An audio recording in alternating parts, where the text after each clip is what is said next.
Darrell Jeter. Here. District 2, Michelle Glover. Here. District 3, Eddie Skeen. Here. District 4, Michael Brickey. Here. District 5, Danny Castile. Here. District 6, Chris Manus. Here. At large, Stephanie Addington. Here. Hope you've all had a chance to look over the agenda. There has been one change under new business.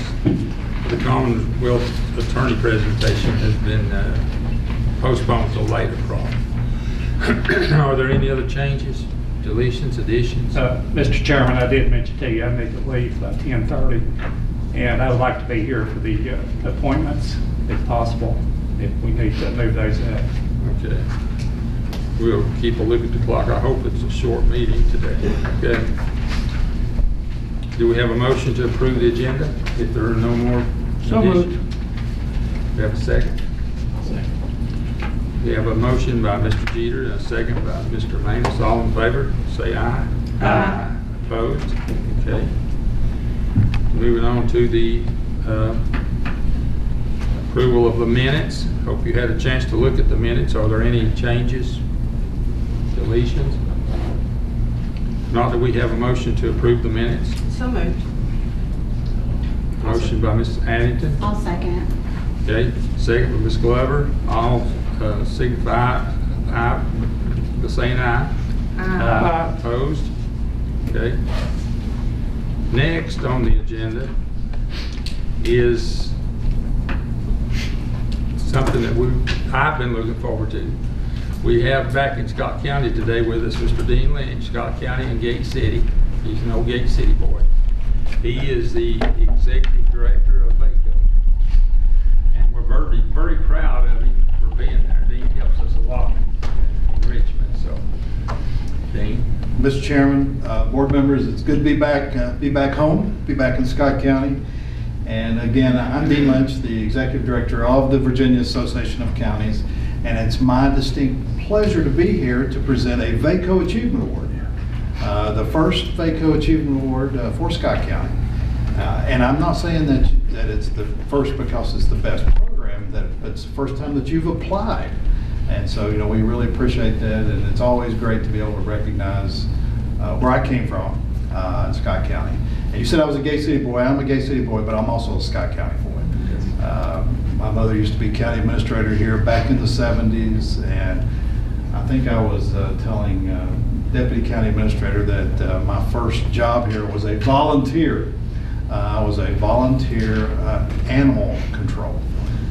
My mother would get a call from citizens that had kids that were catching a bus, and there was some kind of a dead animal, you know, at there. And my job at 16 years old was to get in my Pinto with my shovel and go down and take care of it. And then I went to school, and then we discarded. So that was my first little bit of service for Scott County, but it's great to be back. For those of you who may not be familiar with the Virginia Association of Counties, or VACO, we have been serving county officials since 1934. We support the counties through our advocacy, through our communication efforts, through our education programs. Has anybody here actually taken advantage of our Certified Supervisors program? I would encourage you. It's everything you need to know about being a great county supervisor and representing your constituents. It's a program that we offer virtually, and we only offer 2 sessions that are in person. So quick trips to Richmond back and forth, well, not a quick trip, but trips back and forth to Richmond just a couple times. But I would encourage you to look at that. But today I'm especially proud to represent VACO and to give the VACO Achievement Award. A little bit about the Achievement Award program. This is our 22nd annual Achievement Award program. This year we received over 145 entries. This is a highly competitive program, and the program was judged. We had judges that look at all the different programs, and Scott County had one of the best programs, we felt, and it was based, the judges looked at innovation, collaboration, and potential as models for the localities. Some of the areas that the judges looked at was innovation, where we looked at, does the program present a creative solution to a problem, situation, or service need? Does the program foster cooperation with other state, local governments or counties, or either private enterprises. Replicability. Can other local governments learn and implement the program? Customization. Does the program adapt an idea from another public or private entity in an innovative or a customized way? And a little bit about the award-winning program. If I can tell you a little bit about what you've won, the program. It's Scott County's, and the acronym is COTT, Service Program. It's a partnership between Scott County and Duffield Regional Jail, designed as an alternative to incarceration. Instead of serving time in jail, participants join a structured work program, and eligible individuals undergo a rigorous selection process that considers their current charges, prior criminal history, and a commitment to meeting court-mandated restrictions and obligations. Since its inception in 2019, this program has made a meaningful impact. Participants engage in community service, pursue educational milestones, and develop practical workforce skills. The program is designed to build self-confidence, encourage sober living, and reduce recidivism. The results speak for themselves. Scott County has seen a 30% reduction in jail-related costs since the program began. In addition to benefiting participants, the Scott program, service program, is a financial win for the county and serves as a model for other localities seeking innovative alternatives to incarceration. Once again, congratulations to Scott County for this remarkable achievement. It's an honor to celebrate your leadership and ingenuity this morning. And I'd like to, again, congratulate Scott County for its excellent program. And thank you for allowing me the opportunity to come back to my home county. And I'll spend a little bit of money before I get out of here and go to the Hobnob or somewhere and our pals and have some lunch. So, but thank you all and congratulations. And here is the plaque. And if we could, I would love to get a photo with the board. I think the deputy's going to take a picture for us. Okay. Congratulations. We've got two members back here Oh, that okay. work for Scott Services. Program. Oh, yeah, okay, come on. Coordinators here.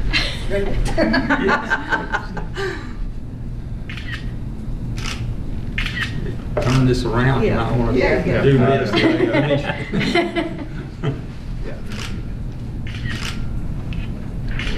I don't either. Where are we looking? For Innovative County Program presented to Scott County, the Scott County Service Program. Thank you. Congratulations. Also, Ms. Put it in the book. Yeah, we did. Thank you. That she was doing it. She didn't want to be here very much, but she sent her request. Congratulations. Thank you. Thank you. Appreciate it.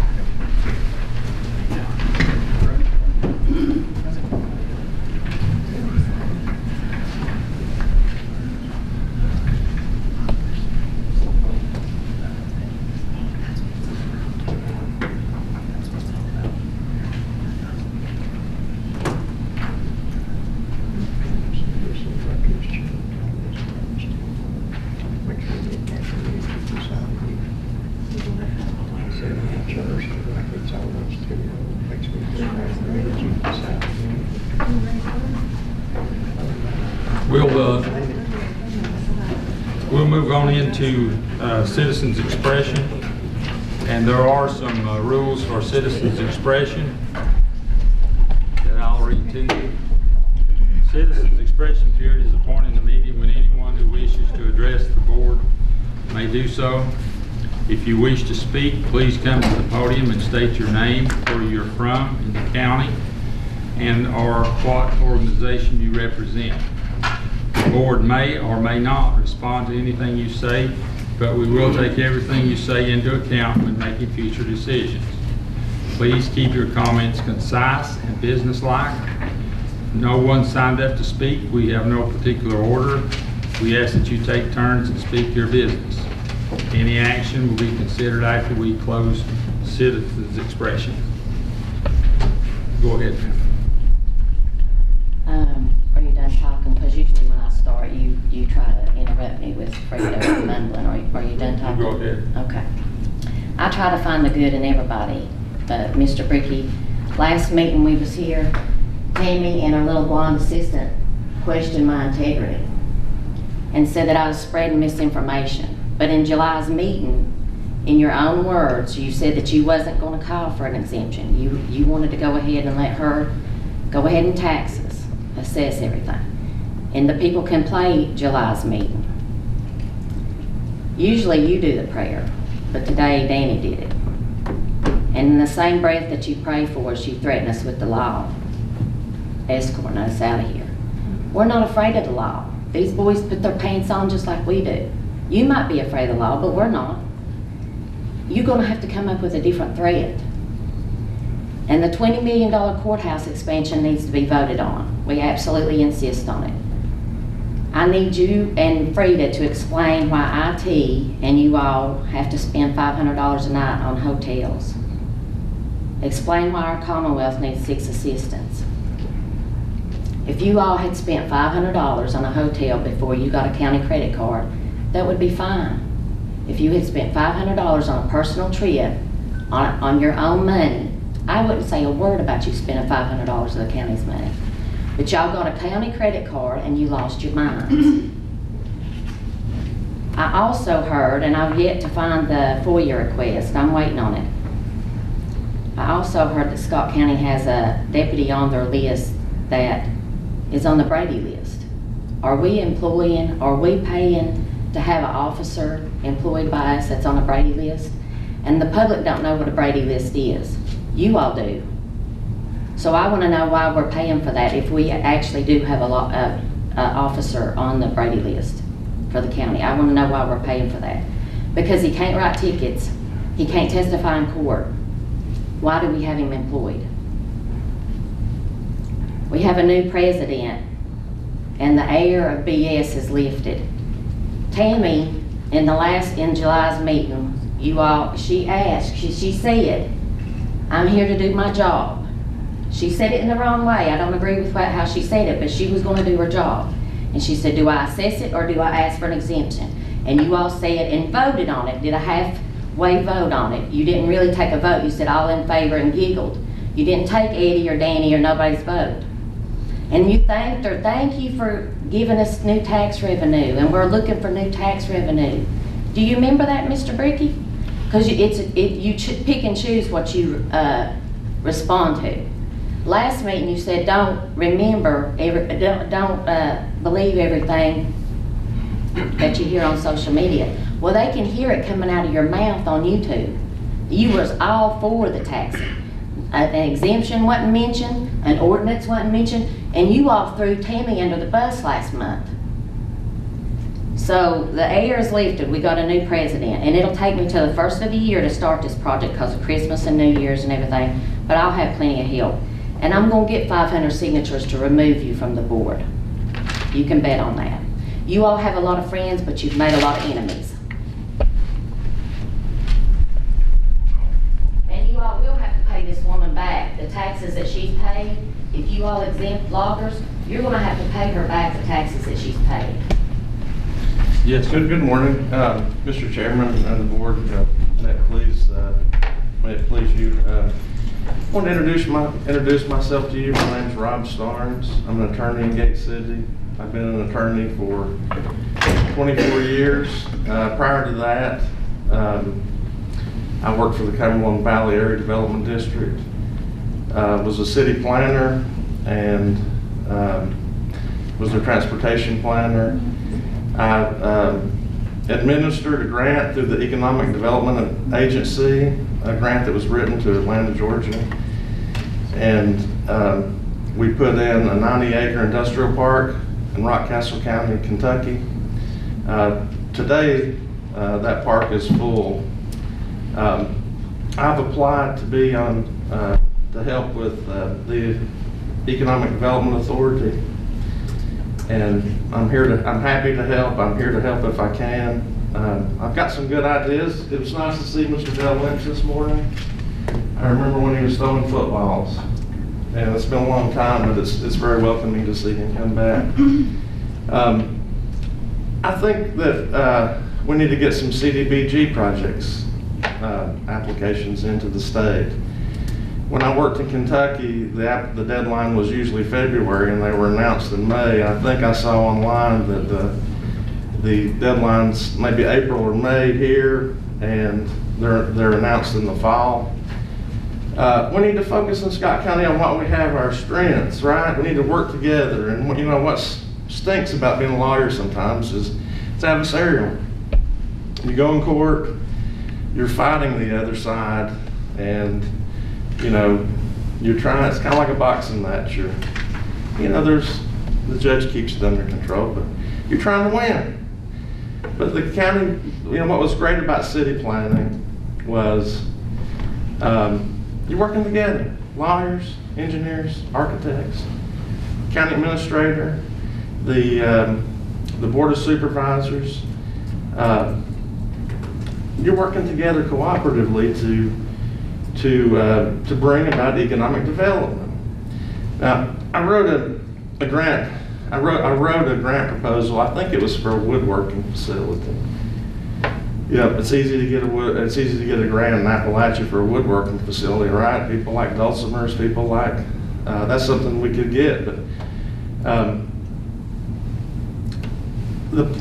if I don't leave you with anything else, what I found in some of my resources is that for every dollar that's spent in the community, another 45 cents is spent within 10 miles of that dollar. And so, we need a hotel, right? And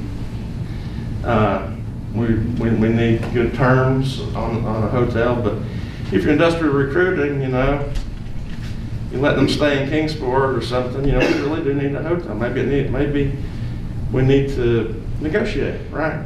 If you don't get a good deal, where I'm from, as a lawyer, you go back to the table and you negotiate. But think about this.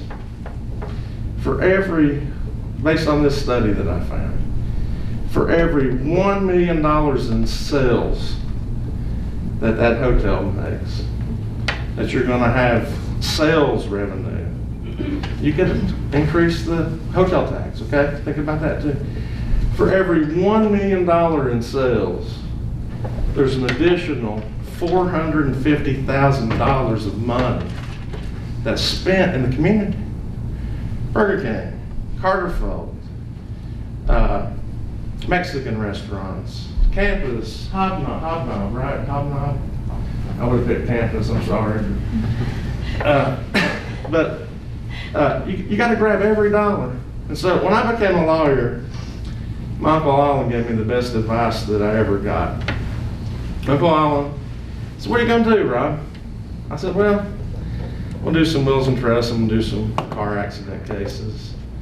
And my expertise actually is injury law, so I do criminal now and everything to stay in business." But Uncle Allen said, "Rob, you've got to rake in everything you get as a young lawyer to make it. This county is so poor. We're next to Kingsport. We don't see it, but imagine if the Eastman closed, we would see the real reality of how poor we are. This county is so poor, we need to rake in every dollar that we can get, every business." So imagine if Walmart had gone into the Bray property or some other place. It's not intuitive, it's the reverse of intuitive, but all the new customers that would have come from Tennessee, these are not people that are going to quit shopping in Duffield or Gate City or Nicholsville or not go to the hardware store in Duffield. You would have thousands of new customers. One lawyer in town starves, two make a living. I guess we probably have 18, but the point is, economic development builds on itself. It absolutely builds on itself. We need everything we can get. I think we should have taken the jail, but I know a lot of people disagree with that as the risk of escape and all that, but maybe that wasn't for Scott County, but I got a couple ideas for CDBG grants. Focus on our strengths. Why should Bristol be the only place that has a country music museum? Mr. Carter played those songs here, he took those songs to Bristol and recorded them in the studio in Bristol. Bristol got the museum. Country music started here. It started here. The governor of Virginia would gladly approve that. I would think if we wrote a nice proposal, asked for the right amount of money, it could actually have a recording studio. You know, it could be an application. You know, what if Mr. Carter, what if there'd been a recording studio in Scott County that he didn't have to go to Bristol? That's that's one of our strengths. It's a grant that the CDBG money that comes down from the federal government, that the states, it's for community development. It happens every year. Every year we should have an application in to get money because we need the money. We can get the money. We could, a recreational center, the Mac McClung Recreational Center. Talk to Mr. McClung. See if we, he would want, he does the basketball camps. It could really possibly be a moneymaker, Kids come in for the whole region, put in a basketball court, have a place where the county offices can have Christmas parties. If we could get some state or federal money, that would, that's a possibility. And so we got to work together. Look, we don't have the economic activity here we should have. The Bray property would sell itself. It's 1 mile from the interstate.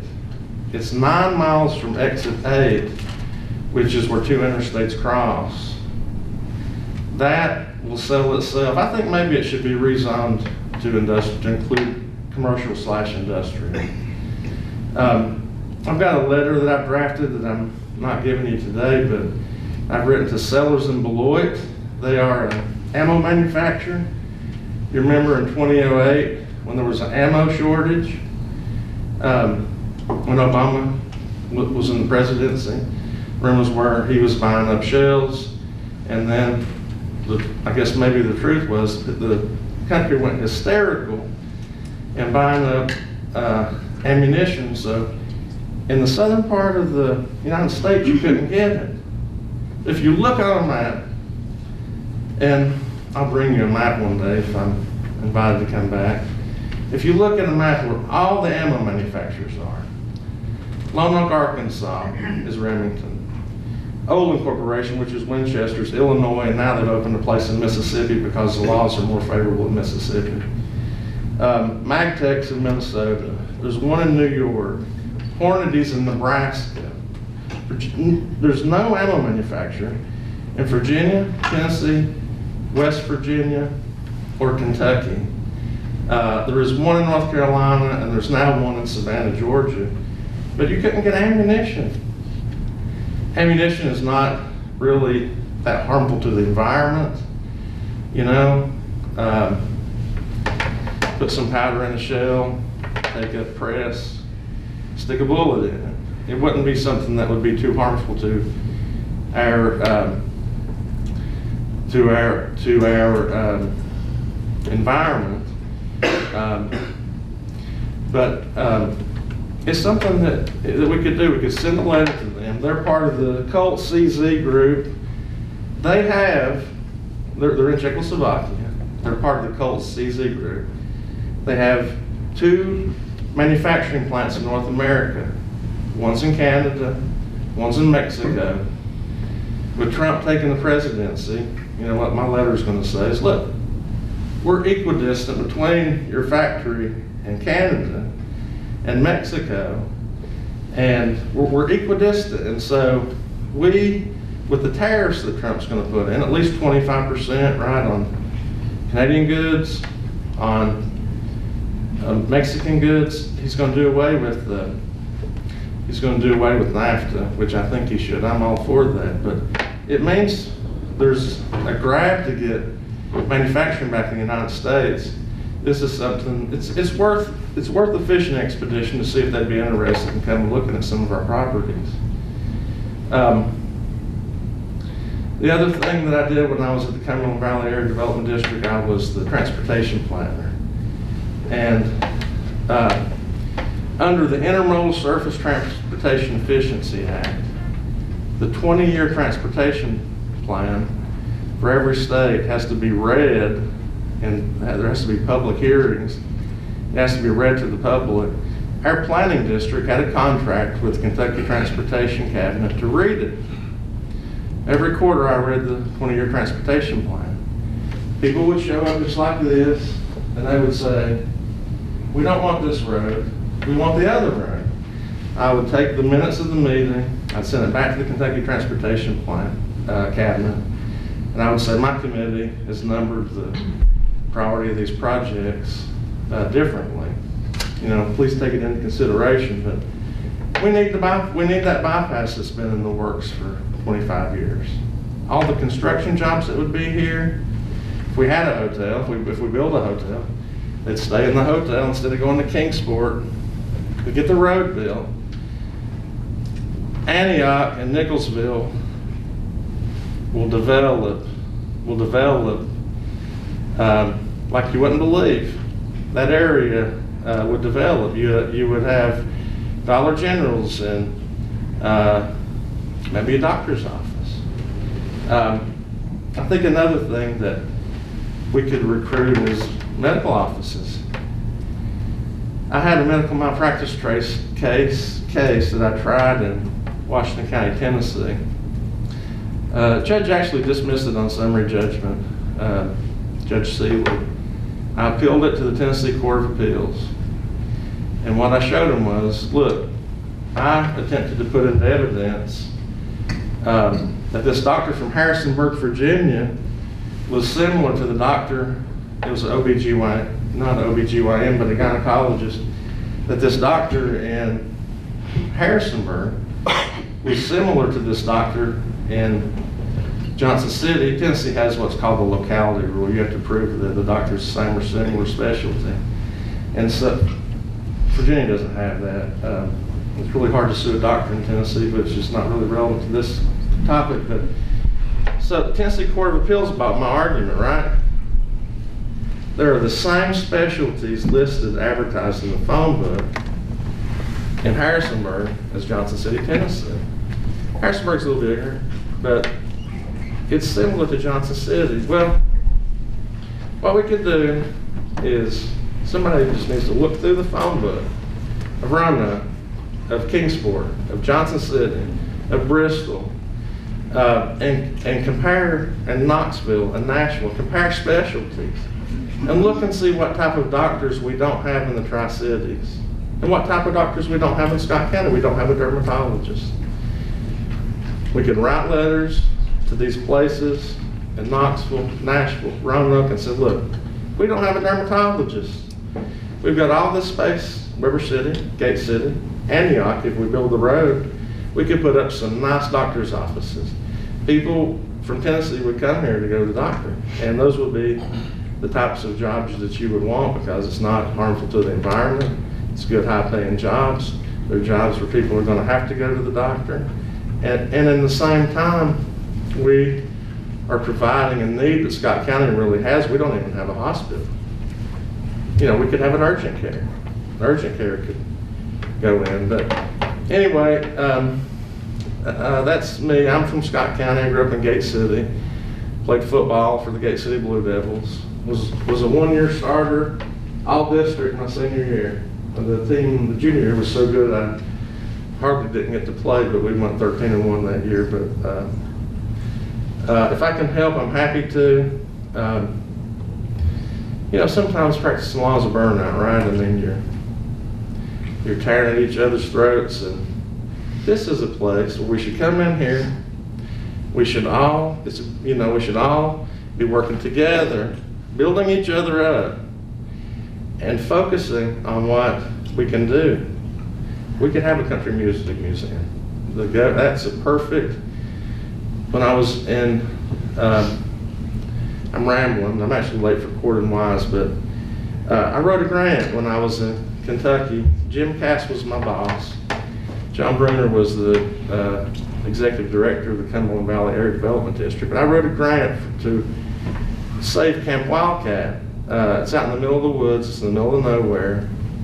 Jim Cass was a much better writer than me. I'm not really that great commanded of the English language, but he had a master's from Georgia, and he could write.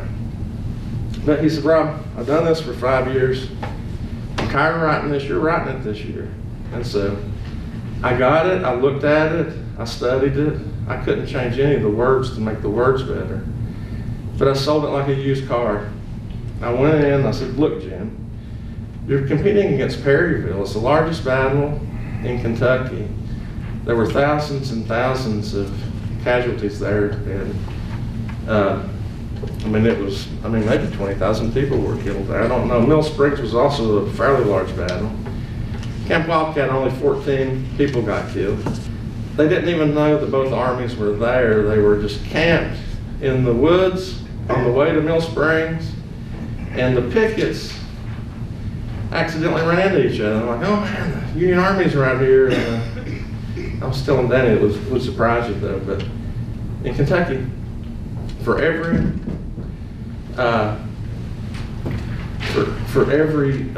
one Confederate soldier, 2 went for the Union. Scott County was about the same. He doesn't believe me, but Scott County was about the same. But not many people know that. But we wrote the grant. We got it funded. Instead of asking for $400,000, we asked for $90,000. Once we got it funded, we let bids. We interviewed some engineers and some architects and some firms to set up a nice little trail system. And it was not enough money, but because we were already deep in the process, we got another $100,000 the next year, and then a multi-millionaire named Alan Howeller from Cincinnati came in and said, look, I'm going to give you a whole bunch of money. He gave us like $500,000, and maybe not that much, but a couple $100,000 to finish the project. But there's a lot of opportunity here. 9 miles from 2 interstates is a big deal. I know people come here, they come here to look, and they say we don't have the educational workforce. Well, we should tell them we have ETSU, we have Mountain Empire, we have Northeast State, we have Clinch Valley, University of Virginia Wise or UVA Wise. And if they need something put in that curriculum, talk to one of them schools, get it in the classroom for them. Because we're smart and proud people, and we can develop this county. You have to take all of the progress. We've not not pushing for that road project. So I'm going to call VDOT and I'm going to ask them, where do they do their public readings of the 20-year transportation plan? Because it ought to be this board or Winnewisco that's doing it. We should be able to come in here and say, we want this road project or we don't, and then have some minutes on it, send it back to VDOT, and they should take it into consideration. Maybe they need to change some of the road projects. But we got to get all the money we can get for this county, federal, state, and it will require some local spending. There's another study that I think I shared with maybe Eddie Skeens that shows that for every federal dollar that's spent, there's an additional 32 cents of state and local government spending that is. But we got to rake in everything we can get, just like Michael Allen said, everything. And then you'll see people will have jobs. People will be happier. We need a department store. We need a steakhouse. Applebee's would be perfect. Find somebody that has some money to do something like that for Weber City. But I've taken up too much of your time. I'm going to run, but I just want to let you know that if you consider me for the Economic Development Board, that I'll be happy to help in any way that I can. And thank you. Yes, sir.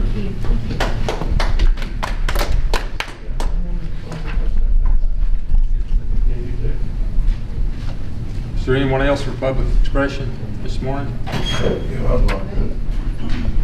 My name's Larry Evans. I'm from the Daniel Boone community. I guess you remember me. My No, ask me, yeah, you should. Yes, yes. You should, because I was one you threatened to throw out. Okay. Okay, yeah, okay. That's all you got to say is okay.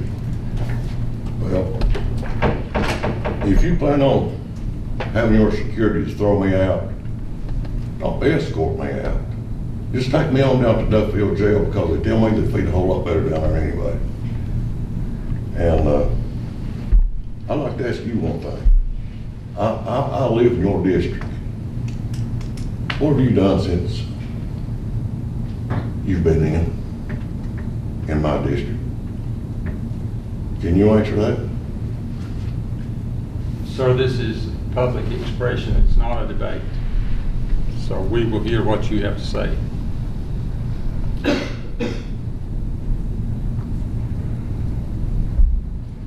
I want to hear what you have to say. But since you want to act like that, I understand that since you've got public water and public sewer, which I appreciate, but Eddie, you might be able to answer this more than anything, more than anybody. Are you allowed to have cattle, and are you allowed to get out and shoot your guns when you incorporate a piece of property? Incorporated into like a town? Or- Right. I'm not familiar with town policy. Okay. How come he answered my question and you can't? Only thing I got to say, hope Santa brings you a piece of coal and puts it in your stocking. Anyone else for public expression?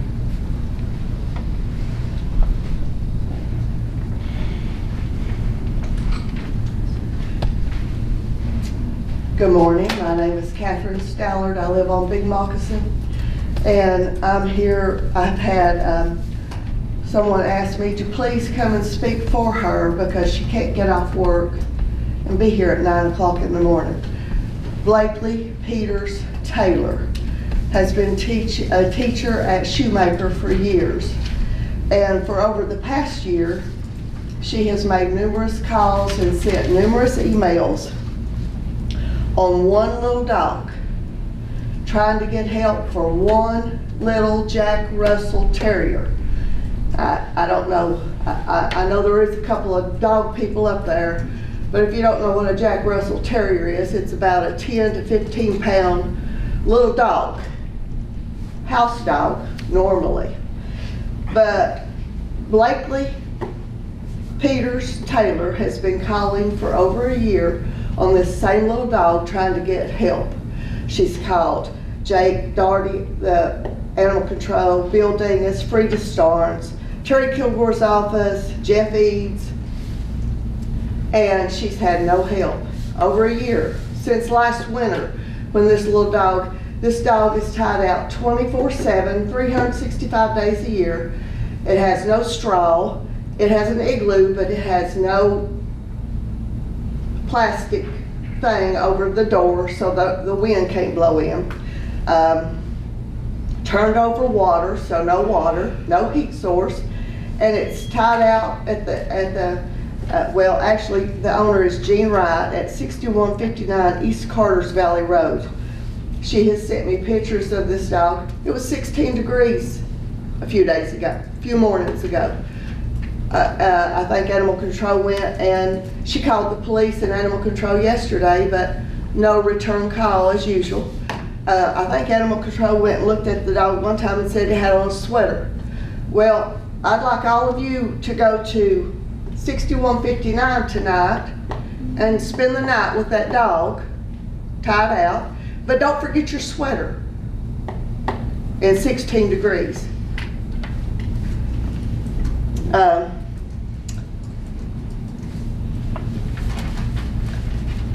And I've been here before about dogs. I ordered me an animal law book, and the animal laws in the state of Virginia are not being enforced in Southwest Virginia and Scott County.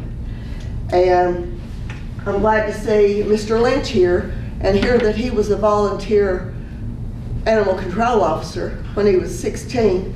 Maybe he can give me some names of people I can contact in Richmond to get a fire lit under somebody down here to enforce the law. And if you know, the taxpayers pay their salary. And if they're not going to do their jobs, they need to be replaced with somebody that will do the job. And on a different note, on the tax exempt, I read in the paper, going to look for a tax exempt for the people that own boats, airplanes, RVs, and campers.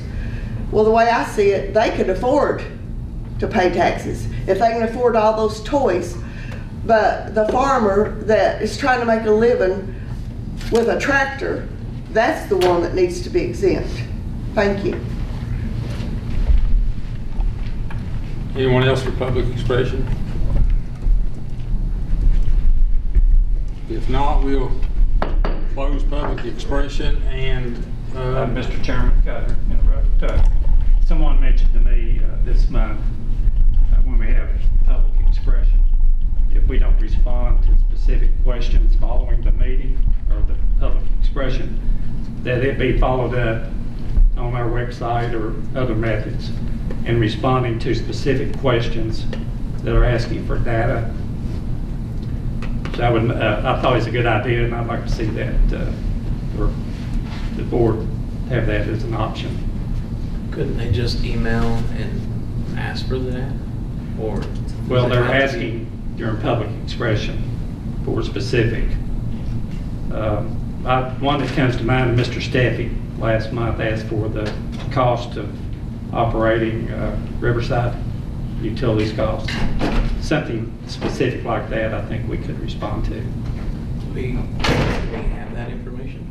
That, I reckon that's the EDA's purview, isn't it? So you're saying you don't want to respond to citizens? I think I'd like to, but getting everybody's information correct and from the appropriate agency. I mean, Yeah, I don't think it's necessarily our place to tell the, Well, we do work for the people in the county, and I think if they ask us a legitimate question, that it's our responsibility to try to get an answer at some point. Sure. Whether following public expression or once it's researched, if we need to do that. I think Sally, our county attorney, needs to possibly look into citizens' expression and see if it is a debate where we answer questions and debate the people get up, or if we listen. Your board rules of procedure guide your citizen expression. So And I what think does that mean? I Number think 3 it's- says the board may or may not respond to anything you say, but we will take everything you say into account when making future decisions. Correct? We may or may not respond to anything you say. So I guess we need to take a look at that when we redo that's in January, the right? manual. That's- If you have some specific language that you'd like to include around that. I've noticed that, I don't know how long it's been, but I've noticed on our website now, we have like a news column, which I think is very good. Is that, how long has, Ms. Starnes, has that been in effect? since we've had the new website. Okay. I think it's a good idea, and it's, the more people we can get to tune in, either TV or attend meetings or on our website, the better off we are.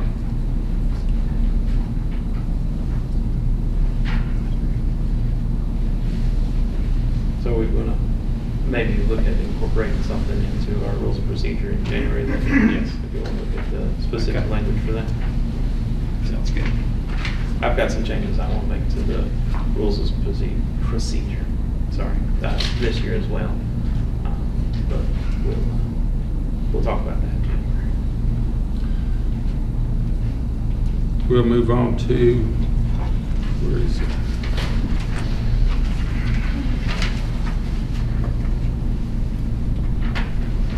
Where's the lady that's going to talk about Ms. Dixon? She's doing good. Okay, we'll move on to item number 8, public hearings. This is for the possible adoption of an ordinance amending, restating, and reordinating the ordinance of October the 3rd of 1979 granting relief from personal property taxes on certain items of farm property and products, and adding exemptions for household goods and personal effects pursuant to Virginia Code Sections 58.1-3504 and 58.1-3505. We'll open that now for anyone that wants to speak on. Which app do you want to open? That's right.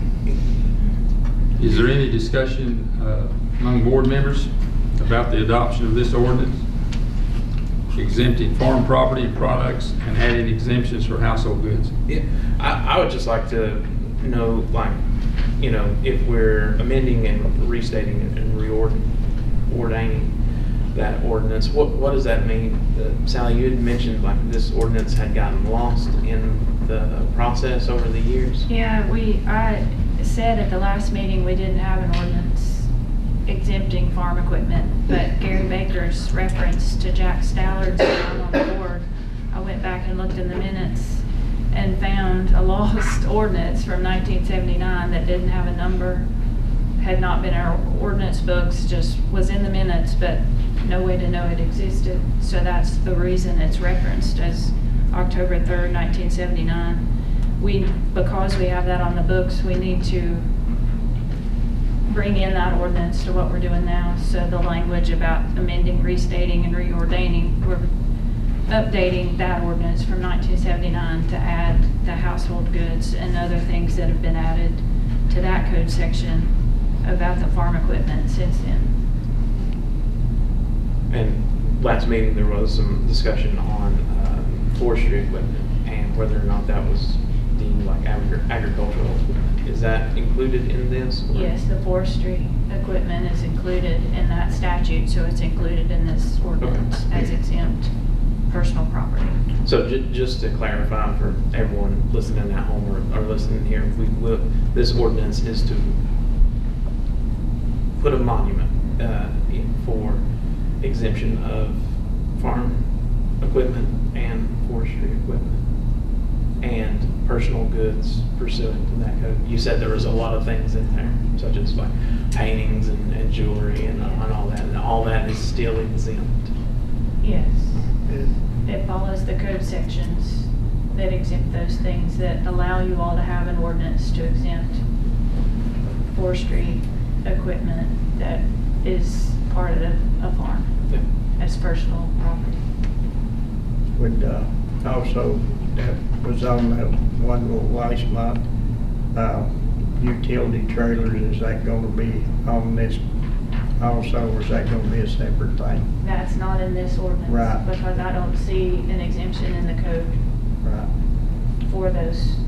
So that'll come up for a vote then. That's up to you all. Right. I'm giving you what's in the code, Okay, on this in right this here. ordinance for farm equipment and household goods. Right. Look, what you were saying for utility trailers and RVs and things like that,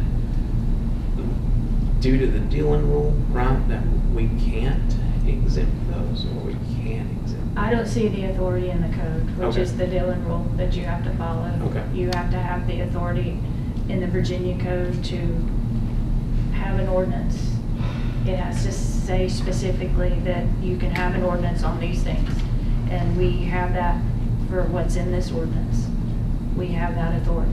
Okay. But beyond that, I didn't see it in the Virginia code giving you that authority, Okay, so we don't have the authority to exempt those things. in my opinion. So things like RVs and tractor trailers and all that stuff, that's still, That's not in this ordinance. okay. Ms. I was just making sure because Ms. Stallard had brought it up, and, you know, she's right. Farmers do need a break. And, you know, if you got toys, you can probably afford it. Ms. Kelly, I do have a question for you. Okay. Farmers that own logging equipment, that's considered part of the farm. Right. What if you're a logger that is not a farmer? Business tax is not a part of this ordinance. So that's not an exemption on loggers that are not farmers. Okay. It's not in this ordinance. It is what's listed under the farming statute, So- farming equipment. So from my understanding, we can set the rate of that when we do our next budget year. You could set different rates. Okay. In the spring when you adopt. And we can set a rate of 0. Right. Do it. For logging equipment and loggers, we could set a rate of 0 if we wanted to. You could set it at like a .0001 and it would be exempt. Theoretically, yes, I guess so. Yeah. Okay, all right, so that is going to come up again during budget season. Setting the tax rates for next year. I just wanted. When does the tax rate have to be in effect in order for the commissioner to start her process? Say on logging equipment. I think whatever's owned on January 1st is Sure. what is taxed for that year, and you all set the rate for that year. When you do that in the spring, I could be wrong about that, but So January 1, the inventory would need to be done on logging equipment. And if we don't have a meeting until later, or a budget meeting until later, then it would not take effect next year, because it wouldn't be effective on January 1.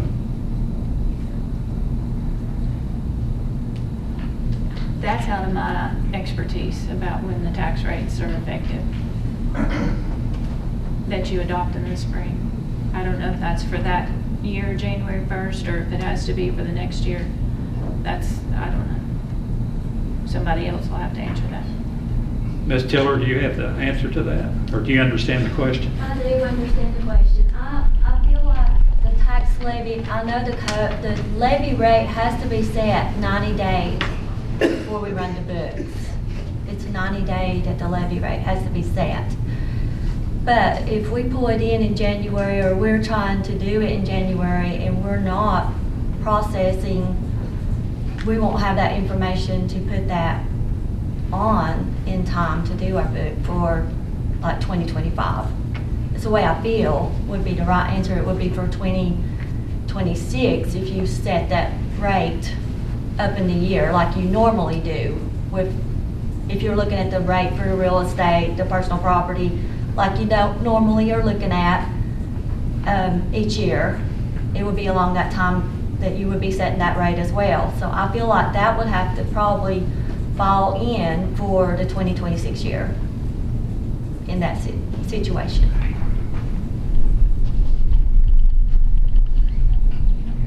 So what you're saying is we're already too late if we wanted to change anything.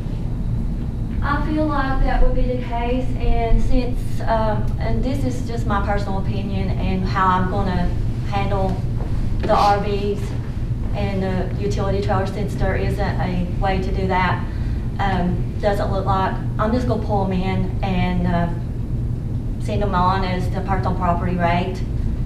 I have to, and I'll assess them differently than the personal property, of course, because I can do that on the methodology of assessments. And, just so we're clear, the reason why you're doing all this, right, is so that you can be able to pass an audit eventually. Well, being able to pass an audit is a good thing. Actually, I may even have someone from the continuing education to come in and give me a trial audit to just get me in line and basically just write me up for everything that I'm not doing right, and just to have a base and get this where it needs to be for Scott County. And but I feel like I'm going to pull in the utility trailers and the RVs because they're on DMV, and I'm going to go ahead and go with it since it's not included in this ordinance for the following year. I agree with you about the audit. The audit is a good thing. The Pentagon couldn't pass their past 4 or 5 audits, and Well, the audit I think we should know where our county's money's going. It is for certification, and it's an audit that we have never had. It'll be different than what we've ever been through, which is not a bad thing. Yeah. It's going to be a good thing in the end. Thank you.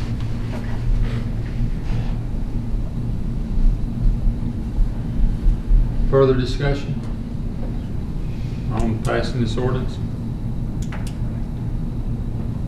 If not, do we have a motion? I'll make that motion. Mr. Manus made the motion that we pass the ordinance. Do we have a second? I'll second. Mr. Jeter, second. All in favor signify by saying aye. Aye. Opposed? Okay. Mr. Chairman, Ms. Orange, you were going to speak on the role of the Commissioner's Office and the Supervisors. I have that during my miscellaneous section. Thank you. We'll move on to unfinished business, which is resolution ending local emergency from Hurricane Helene. Mr. Orange, you have information on that? That resolution should be on your tablet. This is just a formality to end our local emergency from Hurricane Helene. Applications for individual assistance closed actually yesterday, December 2nd, and the Disaster Recovery Center in Duffield will close on the 9th, I believe. So I believe that's next Monday. But just a formality on the resolution to end the local emergency. Any questions or discussion? Not, do we have a motion? So moved. Ms. Addington made the motion. Do we have a second? I'll second. Ms. Glover, second. All in favor signify by saying aye. Aye. Opposed? Okay. We also have Part C under new business. Do you have that?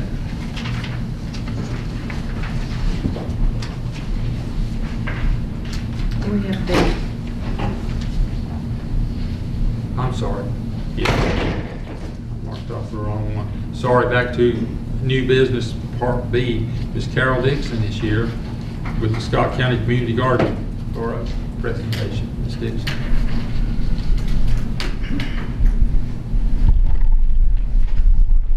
Morning. About 10 years ago, I was here to present the concept of the Scott County Community Garden, and the board agreed to invest in the garden. So it's been 10 years of the garden's life, and I'm here to give you an update.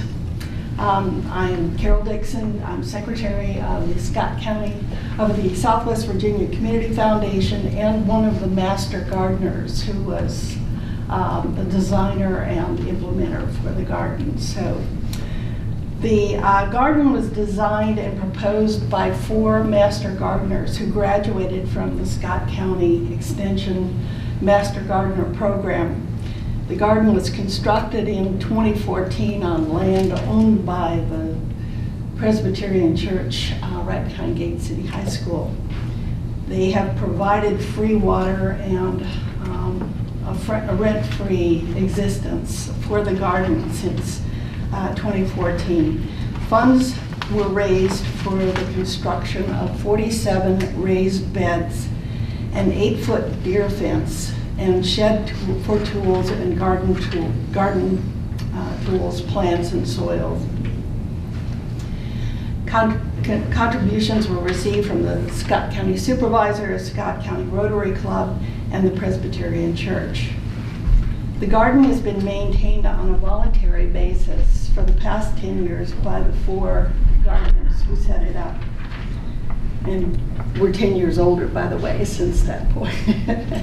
Our responsibilities have included communications with the public and the gardeners regarding applications, planting events, rules enforcement, and documenting the production records. We have replenished the 47 beds each spring with new soil and fertilizer, repaired broken boards on beds, acquired plants, provided organic fertilizer and pest control, cut grass, and weed ate on a weekly basis during growing season. The gardeners trapped and released animals within the garden fences and coordinated with police regarding safety and security issues. Any Scott County residents are eligible to apply for a raised bed each year if they agree to follow the rules of the garden. During the past 10 years, the gardens have been fully utilized by individuals, families, school groups, and corporations.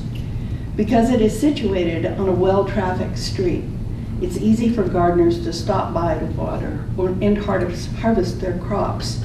Many of the gardeners live in the apartment complex adjacent to the garden and are able to walk to the garden daily. Annual production of vegetables has been pretty consistently between 300 and 400 pounds each growing season. It's now time to replace several beds that have weakened structures. This will entail purchasing wood for the structures, removing the soil, and rebuilding the beds. We have documented some of the structural issues, and I'm just going to pass this so you can just see a little bit of what's going on.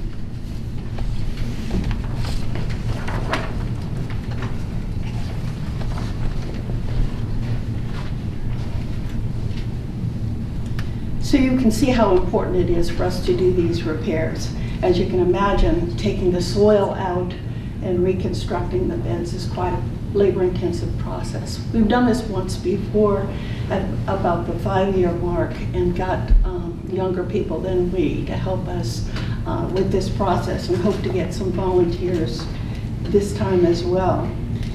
The budget for this work will be done, which will be done in March and April of the next year, is $4,885. And I have a detailed budget for that proposed activity.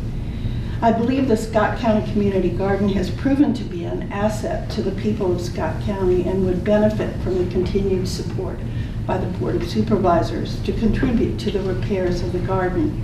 Without this support, the gardens will be faced with reduced capacity and eventual closure.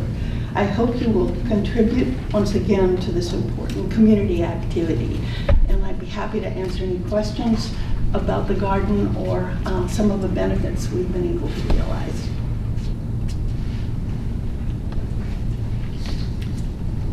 Questions or discussion? Are you asking for a contribution? Yes, I'm asking for a contribution, and our total budget is, as I say, for what we have prepared is $4,885. Or do you all have any method of fundraising to cover some of that budget? Or are you asking for the whole thing? We are going to go back to the Presbyterian Church. Okay. As I said, the Presbyterian Church where we reside has been donating the water in the rent-free, basically, to use that property. So we feel that's been a great contribution. I had approached Wellmont Foundation the last time. Now that it's a ballot, I think their structure is a bit different, so I'm hopeful that we'll be able to get some funds, but that still is a question mark. I have not yet spoken with the Rotary, but I do plan to go back to them. But any amount that could be contributed would be greatly appreciated, because any amount that we are not able to get, we may have to reduce the bids. Are you also going to the town of Gate City and asking? We will go to the town of Gate City as well.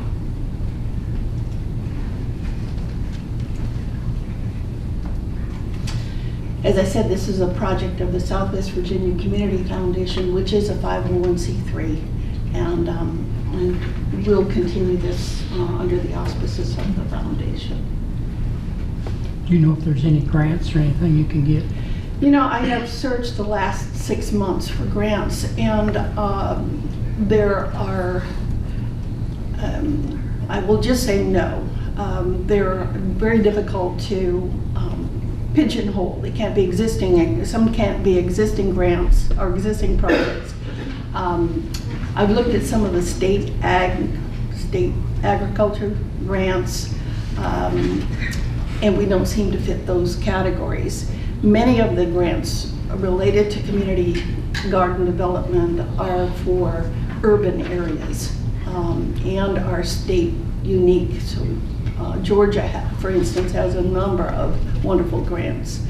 Virginia does not have as many. So, but we have really survived through the donations of some individuals, some of the gardeners, and so it's been a bit of a struggle. But I think it's been a wonderful project for the county, and because all of the beds are taken every year. And this has just been a wonderful, wonderful project. And I hope we'll be able to continue continue it as a showplace for the community. Is there any of this in the budget, Ms. Tom? No. You could use board contingency. 38,000. Do you have a timeline for when you're going to approach these other possible donors? In the next 2 months. We will begin work in March to redo the beds. I think we could afford to give about 1,000, couldn't we?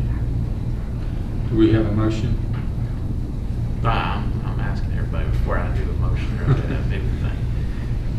Well, I didn't hear what you said. I think we have enough to give 1,000. That'd be a quarter of your budget, given the list of people you're going to, you know, I It think would be that. appreciated. Yeah. I think With the that would- possibility of doing more later, depending on donations. I wouldn't promise that, but yeah, maybe. Okay, well, I can come back With to you perhaps and give you an consideration. update, if that would be great. Yeah, if in a few months you want to come back and give an update. Okay, great. So, oh, go ahead.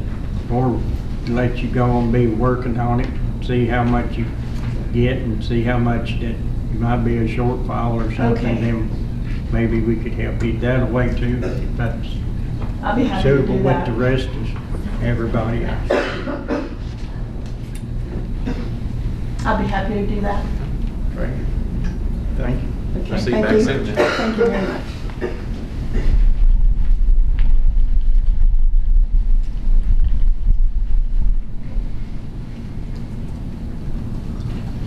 Now we go down to C on the agenda, Prince River Health Services Letter of Support.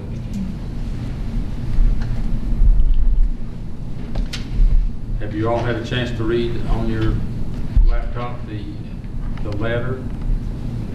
The letter is a request from Mr. Gillum, the Executive Director at Clinton River Health Services. We have done this letter of support in the past for their Section 330 funding grant.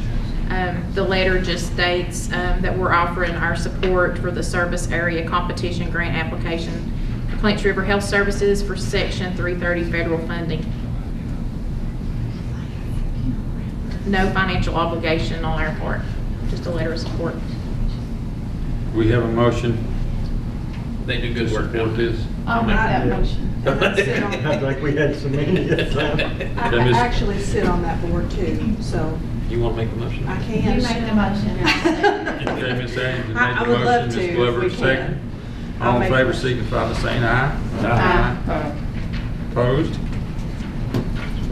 Okay. So real quick, they do great work at the clinic, and we are, I say we because I sit on that board, but they are working to get in a dentist in Dunedin as well, in addition to the clinic. So that is a huge win, in my opinion, for the people around in Scott County. So I'm very excited about it for that reason. That's great. There's some great people there, so. Okay, we'll move on to number 11, item number 11A, appointments. Christina Say, A, B, and C. You have two appointments for the Economic Development Authority. John Strutner and Dennis Fritz have been serving, and they both reapplied. You have two other applicants, Robert Paul Starnes and Brandon Craig Bright. Mr. Chairman, could I make a comment before we consider? Okay, well, we've seen a demonstration today by Mr. Starnes. Sounds like a nice background in possible economic development. I've had the opportunity to speak to Mr. Bright, similar interest. The two people that are reapplying, I think, are good people and are good businessmen. However, I think given our past history and economic development, we need some fresh people on the board. So therefore, I would like to recommend for consideration the two new applicants Mr. Starnes, we met today. Thank you, Mr. Chairman. Do we have a nomination for the Economic Development Authority? I'd like to nominate Craig Bright. I spoke with Craig, and you know, he's from District 2. His dad on Moccasin Gap, there in, well, it used to be in Moccasin Gap, there between Weber City, used Paul Bright's garage. So, but he started that in the 1960s, and of course Paul Bright passed away, and Craig took over that business. And you know, he works at Eastman. He's worked for Eastman for over 35 years, and he's a technologist there. And I think Craig would be a wonderful person to add to the Economic Development Authority. But I would love to nominate him for that. Do we have another nomination? Any other nominations? Do we have to nominate both of them at the same time, or do we nominate one and then, it's been a while since we had one that. I think we, Sally, correct me if I'm wrong. Well, go ahead. Go ahead You've and got explain. 2 positions. Yeah. If you want to nominate somebody else, but then you vote on. So we nominations. we can possibly nominate Otherwise, you do it by acclamation. all 4 and then vote one for one. Is that possible? It's, yes, it's possible. So we have one nomination of Craig Bright. And I'll nominate John Strutner. I'll Okay. nominate Rob Starnes.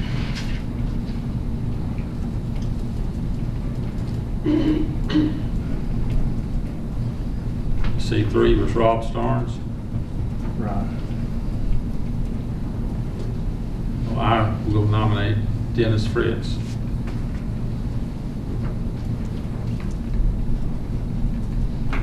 This will take a roll call vote, correct?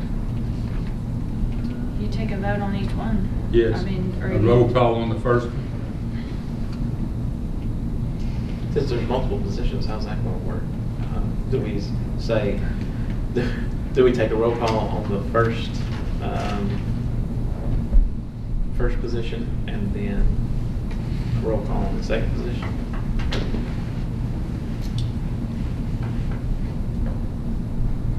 Do we want to do ranked choice voting when we have the first place and the second place? We are thinking about it, I think. Sorry, yes, I know, I know, It's up to me. I know. Yes. It's up to you all how you want to do it. I'm asking the rest of the board, really. You know, usually you just have 2 or 3 per position that you're voting on. This first, Or it gets like to I be said, like this is the this, first yeah, time so- I've seen more than one. Could we vote on them as they were named? Craig Bright, then John Strutner, then Rob Starnes, then Dennis Fritz, and take the top 2 highest votes? That would be ranked choice, yeah. That's fine. Does it take roll call? I think a roll call will be in place. I think so too. Is that okay with everyone? Roll call vote? So we need to know before we vote, The 2 you the want. 2 we want, okay. Just so I'm clear.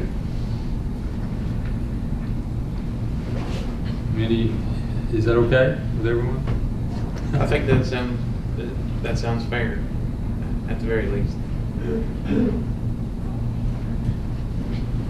Okay, so we'll have a roll call vote for Craig Bright. Craig? Yes. Reed, are you ready to tally? Well, if we just show up, well, show hands. You make a note on whose hands have been raised? or Let's we need just to- do a roll call Okay, to okay. keep with the decorum. That's good. And the way it's been done. Mr. Jeter? Craig Bright, yes. Ms. Glover? Yes. Craig? Mhm. Mr. Skeen? Correct. Mr. Bricky? No. Who are you voting for? Just do Craig. Just Craig, okay. first. So he said no. Mr. Castile? Yes. Mr. Manus? Let's give it a go. I'll say yes. And Ms. Addington? Yes. Okay. So 6 yes, 1 no for Mr. Craig. Okay. We'll move on to John Strutner. Okay. 1 second. Darryl? Yes. Michelle? No. Eddie? No.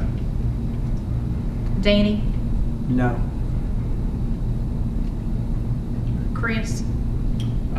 This is for Strutner, right? Yes. Yes. And Miss Addington? Yes. And I'll vote yes. Oh, sorry, didn't mean to miss you. Sorry. 2. You've got the 2 positions You've got the filled. 2 filled. I mean, that's the trouble with what y'all are doing. Yeah, you just filled it. So yeah, that was 4 yes and 3 no for Mr. Strutner. So 4 and 3. Mr. Stratford got it. He's the second person in the appointments.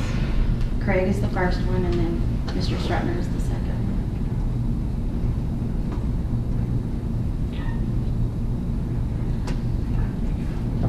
Are we all in agreement on that? Do I need to make an additional motion to say that we are wanting them to that position? No, I think In other words, the other 2 ain't gonna get a vote. Do we want to go ahead with that? Because I think what we're going to end up with. Because it sounds like me, the other 2 didn't even get a, Yeah, okay, get a let's do chance. that and make sure it's That's fair fine. then. then you break them down and, Yeah. Okay. All right, so Starnes is next. I thought that's what we agreed to start with then. yeah, but I thought that we Okay, changed just it go there at ahead the with last the rest. minute. Go ahead. Just go with the rest. We're good. I mean, maybe I didn't understand. Okay, this one's for Rob Starnes. Darryl? No. Michelle? Yes. Eddie? Yes. Mr. Bricky? No. Danny? Yes. Chris? No. And Stephanie? No. So Mr. Starnes had 3 yes and, did I miss somebody? And 4 no's. Did you vote yes or no, Lenny? Rob, yes. Yeah, okay. So I had Michelle, Eddie, and Danny as yeses. And the rest were no's. Okay, we'll move on to Dennis Fritz. Darryl? No. Michelle? No. Eddie? No. Mr. Bricky? Yes. Danny? No. Chris? No. And Stephanie? No. Okay. So that was 6 no and 1 yes. So we ended up still with Brian and Strutner. What were the numbers for all 4? I don't know Craig's last name. I don't have that in front of me. Bright. Bright. Right. 6 yes, 1 no. Mr. Strutner was 4 yes, 3 no. Mr. Starnes was 3 yes, 4 no. And Mr. Fritz was 1 yes and 6 no. So that is number 1 and number 2, Craig Bright and John Strutner. Correct? Are appointed to the PDA board. Okay. Do we need to have a motion for that? No, that's how it says.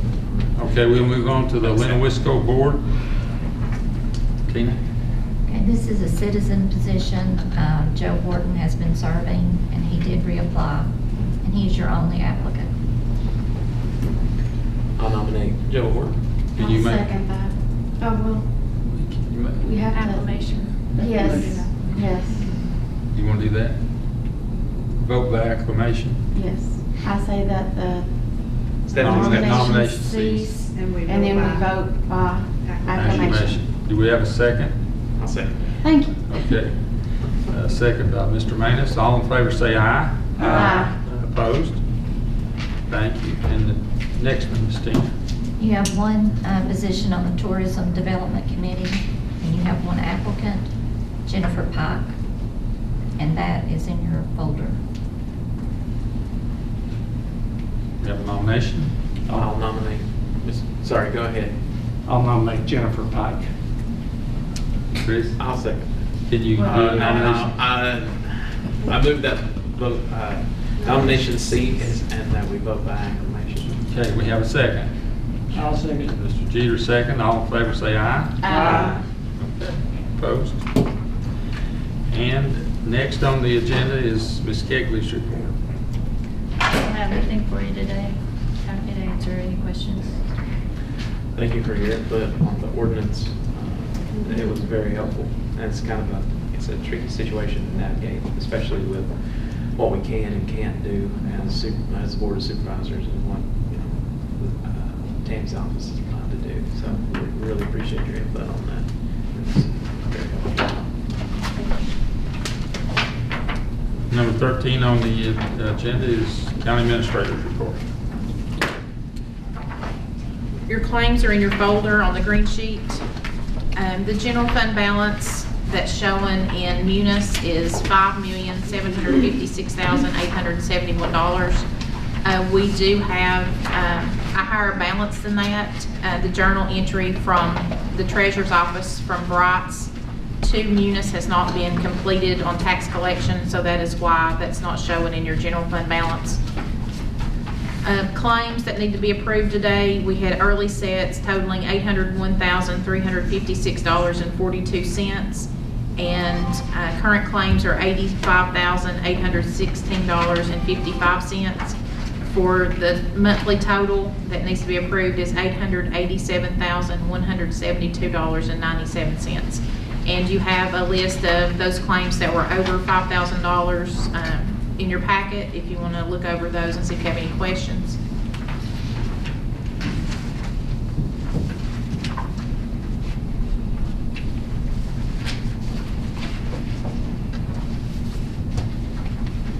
Any questions of Ms. Torrance? Do you have any idea what percent of taxes is being paid? I don't.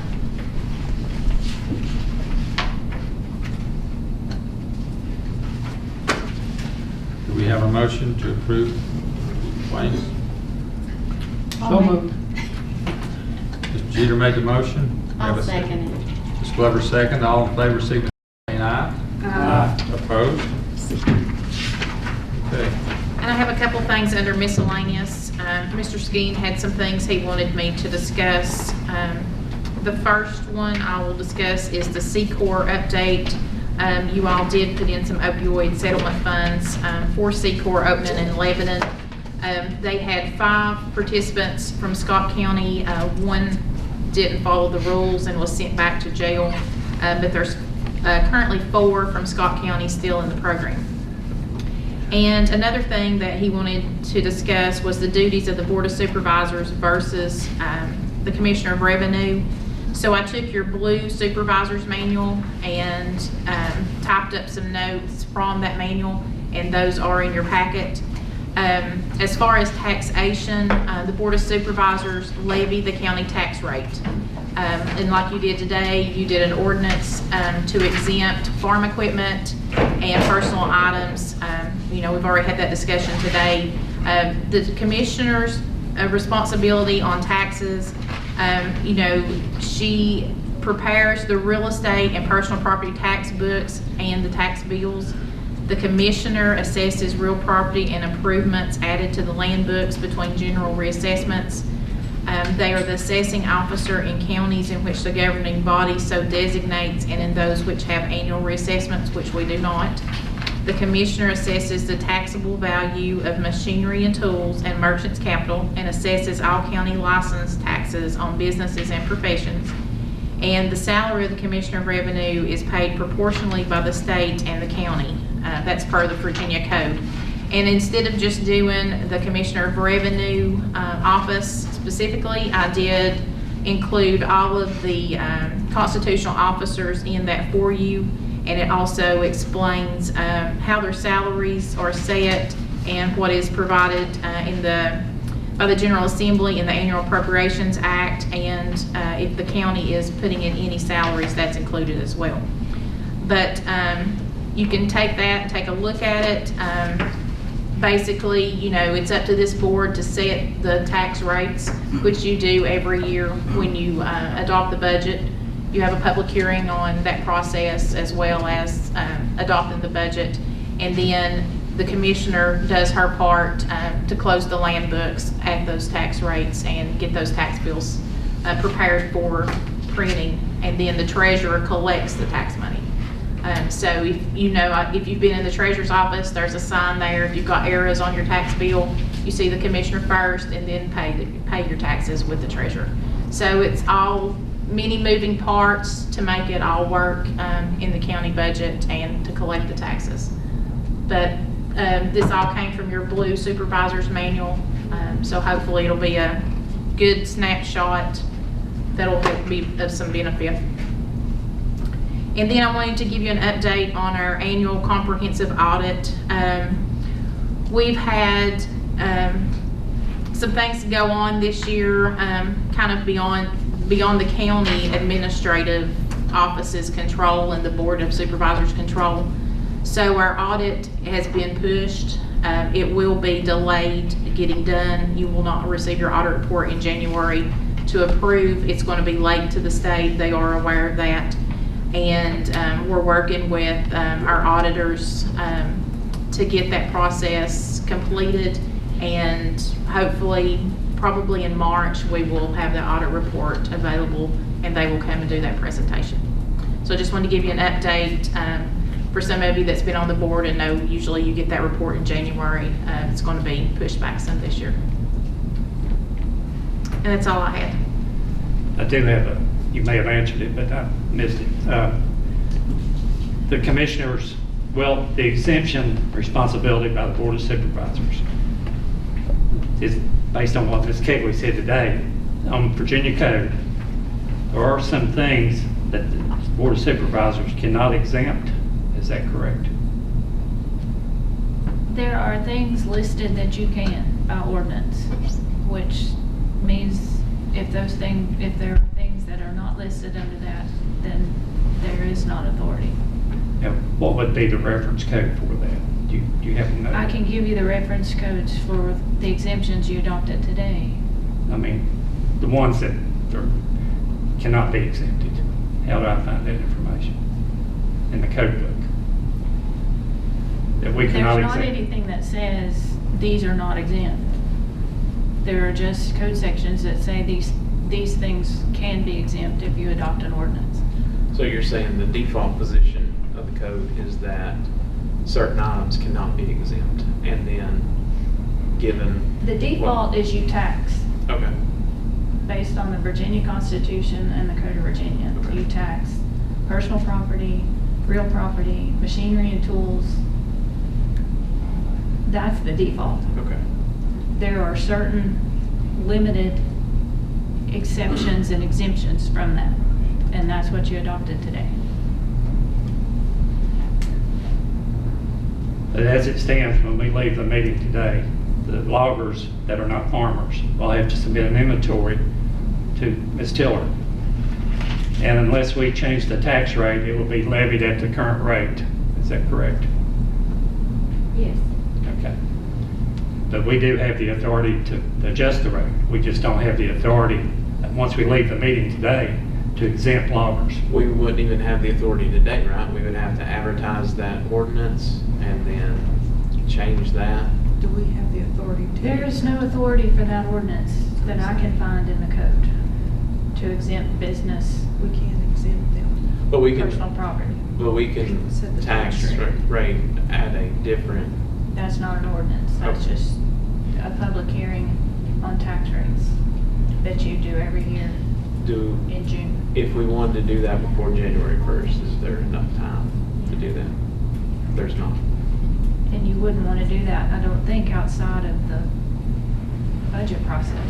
Okay. If you recall, the representative from the logging industry was here, and I think he mentioned 10 counties in Virginia that have exempted loggers.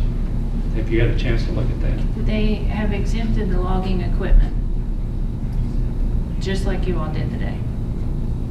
They did the same thing that we did. Just They have as no it applies to farmers. They have the ordinance just like you do. So it's for farmers only that have logging equipment? Okay. What was the deal David Sanders gave us the other day about the law in the state of Virginia? That's about loggers being exempt from themselves from some other tax that doesn't affect, it's nothing that you all. So that don't have anything to do about loggers in the state of Virginia? Not that you all control. That part's not under your purview. Okay. Whose control is that?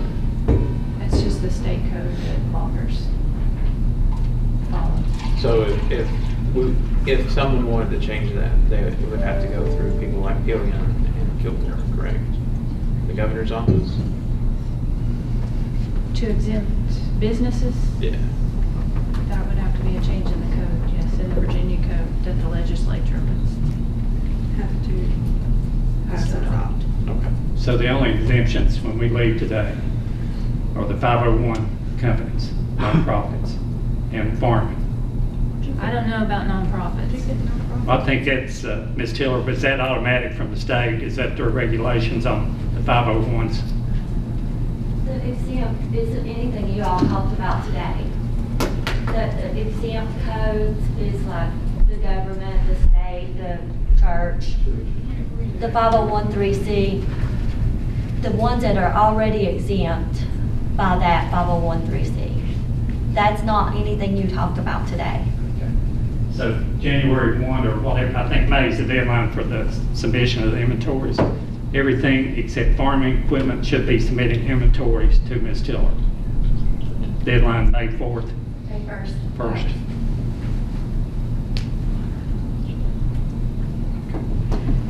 I have a question. Can logging business go under its own category, or does it have to stay in machinery and tools? I think it's in So its that own if category. you did do a tax levy, as a example, It .0001. can be a different tax levy, I think. Okay. What about all heavy equipment that's in the county? Is that gonna be taxed too?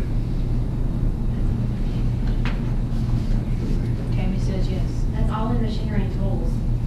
Equipment, machinery and tools, those things, there are a lot that we have to look into. But I am to assess all things without an ordinance that says otherwise. So the farm is exempt from today. Last week, when Mike Ricky stated that, or last month, that he thought that we should exempt all of it, was the way I think the people took it, or that's definitely the way I took it. And now, here 30 days approximately later, now we're changing the rules and the regulations of what we said 30 days before. That's the way I take it here today. Now, how does the rest of y'all take it? I said we should exempt all of it. What is all of it? The logging equipment, the farming equipment, and all utility trailers. I've got a voicemail that you sent me that's out there in my vehicle. If you want me to go get it and play it, I asked to play it twice last month, but it seemed like nobody heard me, but the audience heard me very clearly. So, I mean, it looks like to me here today that we're kind of wishy-washy is the word I'd like to use. It's some people's getting it and some people's not, but the way I really see it, that some of them's getting hooked and some's not. It's kind of like I've been informed, the taxes on some of the restaurants over the years, they've been collecting the taxes and some paid it and some did not. And it wasn't Miss Tiller's place that didn't do it. It was the ones even before her. And maybe Miss Tiller could answer that if that was true or false, or maybe she didn't know nothing about it. But it's like I can't figure it out myself. she's gonna send a letter out, and we've got to fill it out and tell what we've got. Most of them probably will not. Some will be honest like Mr. Gibson did and paid his taxes. Seemed like Mr. Gibson got ripped off somewhere around $40,000, I heard, over the last 7 years that paid his taxes, but the other ones didn't. So it looks to me like we still not got anything down to the nitty gritty that certain people's gonna pay this, because there's no way that you can tell what the man owns or got unless he reports it. Now, I could see if it's a registered vehicle through DMV, but I don't know how that you can prove what a man owns in equipment, and then he's gonna take and do the paperwork and fill it out, because some's gonna do it correctly, like Mr. Johnny Gibson, and some people is not gonna do it at all. Now, they've gotta be a fine line here in trying to figure this out. Ain't gonna be an easy task in no way, and to me, it's gonna be left up to Tammy, and Tammy's probably gonna take the heat for it. Or that's the way I see it. Let me explain probably what I said. Tammy, you can back me up in this. Prior to the meetings, we met, Mr. Castile and I met, and we were discussing logging, we were discussing farming, and we were discussing trailers. Now, trailers is what I want to talk about, because when Tammy came in and talked to us, I think we agreed to try to exempt farming and try to exempt what we could on logging, what we could legally. But the third thing I had a problem with, because I've had calls from people saying that RVs, camping trailers, water sports type vehicles should be taxed, and they didn't want us, they wanted us to tax those. Okay, I had a lady call complaining that we were going to tax her lawnmower and the trailer she pulled it on. That's when I called you and I said possibly we need to tax, and I was talking about recreational trailers. That conversation we had was about trailers when I said maybe we should tax all of it, not tax all of it. Is that what you think I said? The way I took it, that maybe we need to eliminate all of it is the way I... Okay, which meant that we eliminated farm trailers, which we've decided to do. That's in it. But we still tax RVs, drivable recreational vehicles. We still tax campers, which are pool. We still tax watercraft. What I was talking about that day was farm trailers. And that with this ordinance, we have agreed to not tax farm trailers. So that's what he's wanting to play in. Anything I put on the phone, no, I'm not going to agree for you to play it in the public. I think VDOT had a problem with that earlier. Can I ask you something, Mike? Well, no, you can't. Okay, Mr. Ishman? Yep.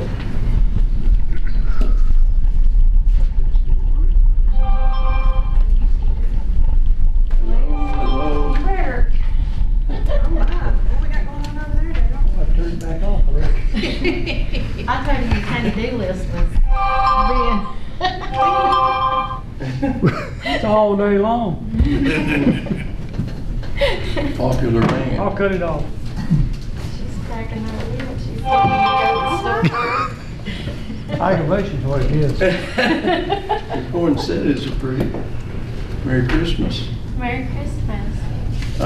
You have my report on the projects, and I'll go over that and hit the high points and then try to answer any questions about this or anything else, any other questions you have. Hopefully only PSA questions, but if you want to ask me something else, I'll try to answer.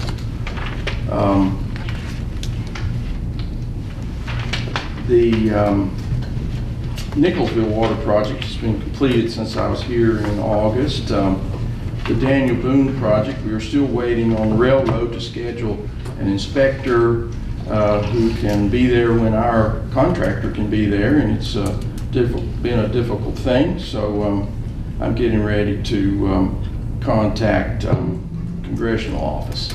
I don't know what else to do, but the railroad is difficult to work with on this. Upper Cliff Mountain, Miss Addington, yes, asked me to change your name so I couldn't remember which way it had gone. Okay. Miss Addington asked me, I believe she was contacted. I'm sure the folks up there are getting ready, are more than ready for their water to be turned on, and there's been, so contractors are working on it, and delays happen with equipment, but it should be, I've been told it should be in service this month, and that project completed. And those folks on Upper Cliff Mountain past Blackgum Lane that's already been completed, they will have water as well.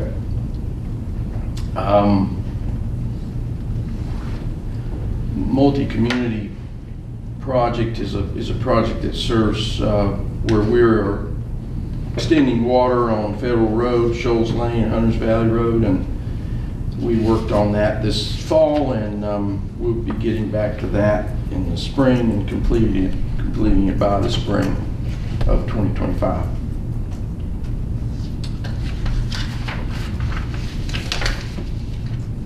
And we're about to finish the replacing galvanized lines in the second phase of that project in Weber City. There will be more phases. Weber City has a lot of galvanized water lines, and as you probably know, they last about 50 years, and those are leaking a lot, so we fortunately got funding to replace those.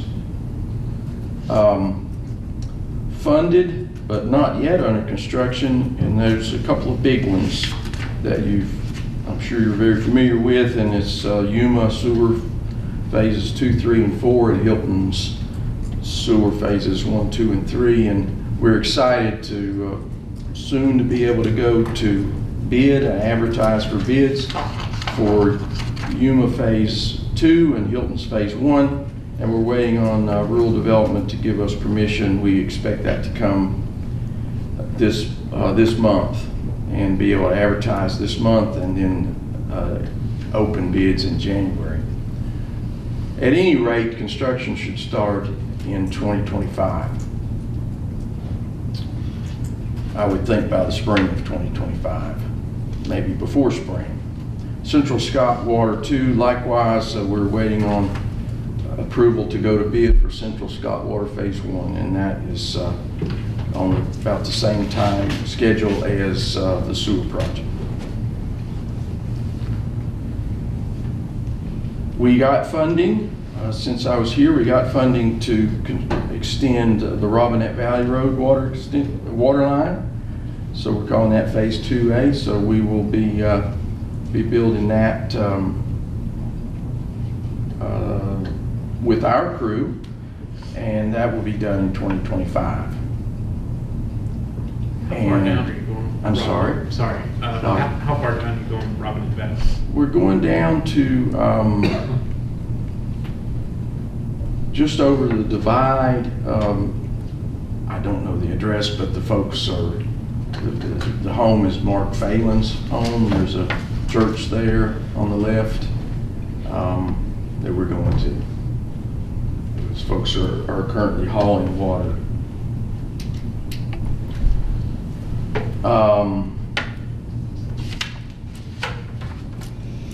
So we're doing a water supply study currently funded by the planning district to determine the most advantageous, the most economical sources of water 50 years out. We'll be looking at our current supplies, our water plants. We'll be looking at purchasing water from the various interconnections we have. That's Kingsport, Washington County, Wise County, Norton, Big Stone, or a combination thereof. So we are looking forward and long range. What's the most economical source of water for Scott County, PSA? We're still seeking funding, more funding for Phase 2A. We got a fraction of what we need on 2A. We'll be seeking funding for Central Scott Phase 2B. Once the current rural development funded projects, those the sewer and Central Scott 1 are under construction, we'll stand a better chance of getting funding for those 2 Central Scott water projects. And we're still working on getting funding for Reed Hollow, just outside of Gate City, water and sewer.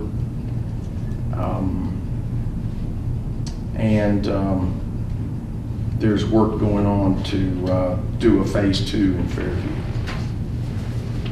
So, I guess the summary is that there's a lot of projects going on, a lot under construction, a lot about to get under construction, and a lot yet to be funded and constructed in the future. But it's exciting to see the growth. I know it's trying times for folks who have failing wells and springs and don't have water and have to haul water or have to deal with dirty water and not enough water, and also folks who have failing septic systems. They have been patient. You know, it doesn't come as fast as we want, and certainly not as fast as they want. But we're making progress, so we're getting there. I think we'll get there and have more happy people, happier people.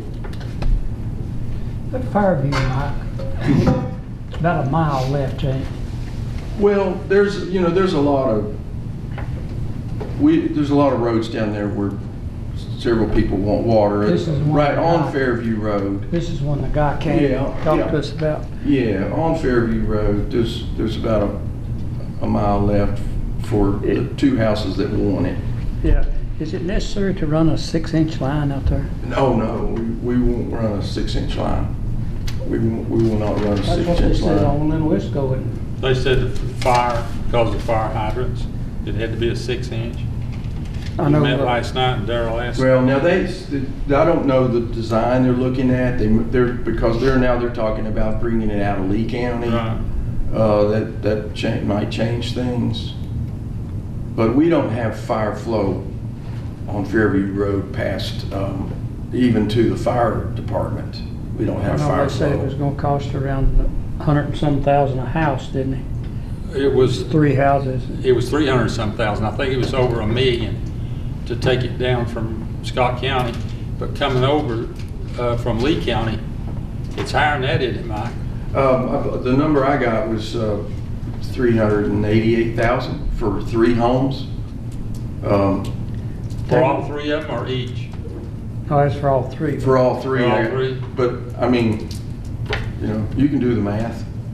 I asked them last night, I said, well, couldn't you cut the line down and put in if they had a 1-inch line would help, Yeah, I'm not familiar with those discussions about, but we do not have fire hydrants on Fairview Road, even at the community center, the old school and the firehouse. So I don't think there would be fire hydrants past that point unless they're coming out of Lee County and they're providing fire flow that way. But we do not have the ability to provide fire flow to those houses from Scott County. I thought that's an awful, they was talking about a 6-inch line, and I thought that's an awful big line to serve 3 houses. We would not support fire hydrants down there on Fairview Road. That might have been attached to federal grants too, Darrell, what he was quoting. Could have been, I don't know. But whoever said that, I have not talked with them, so I don't know what the Well, I brought it up to Lynn Wisco last night. thinking is. Right. Because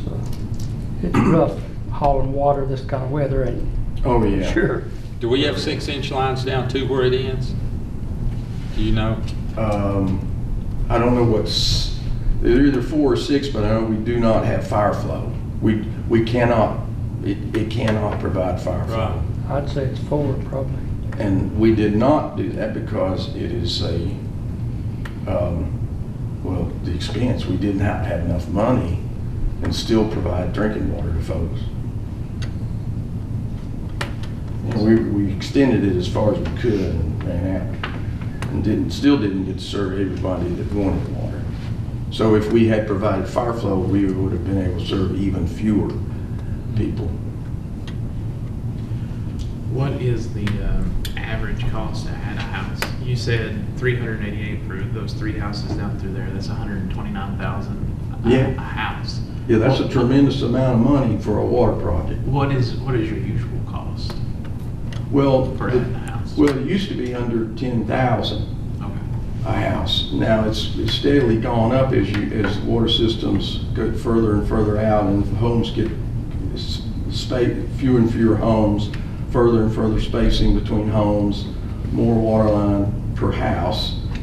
I've seen some crazy numbers on a project in Washington County that somehow they got ARPA money for, and it's close to $200,000 a home. Now, we did a project that Hawkins County funded through their ARPA grant in Pink Hill, and it was like $6,000 or $7,000 a home. It was a terrific project, very economical project. So, going back to that, what do you all target? We don't have a certain target. What's the most expensive you ever done in the county?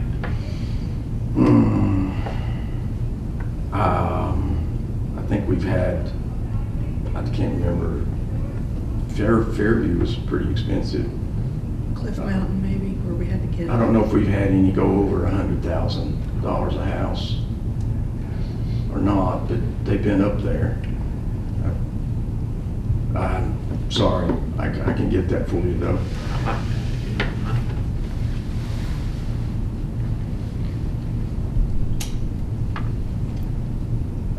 The read holler, it says, how does it read?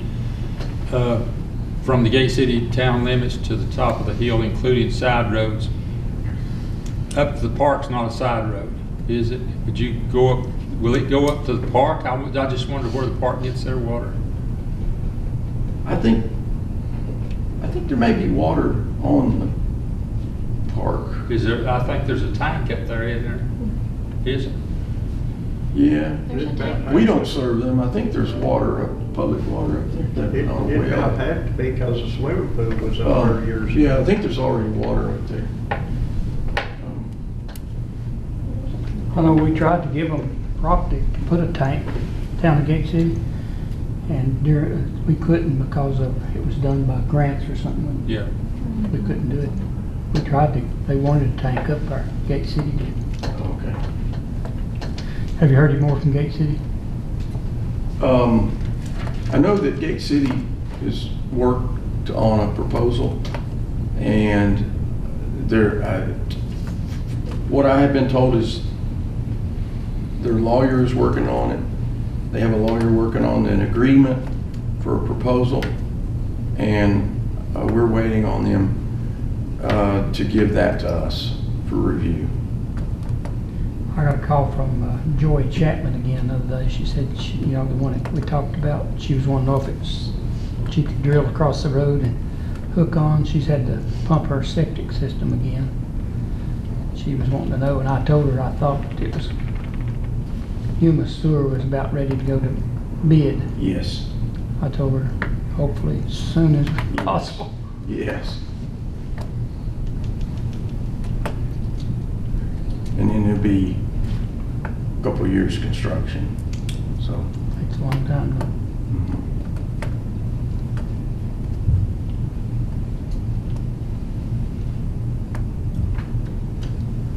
Do you think it would pay her to pay for a bore if she could? Go ahead and get on it. You know, it's on the other side of the road from where she's at.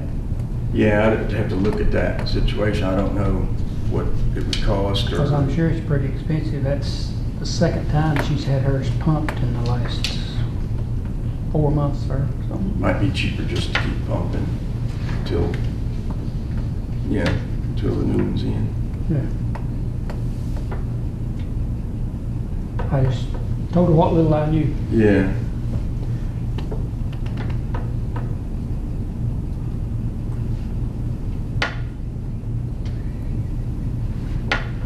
Any questions, Mr. Bishop? Thanks a lot. Okay, thank you. Have a holly jolly Christmas. Thank you. You too. See some of you next Tuesday, if not sooner.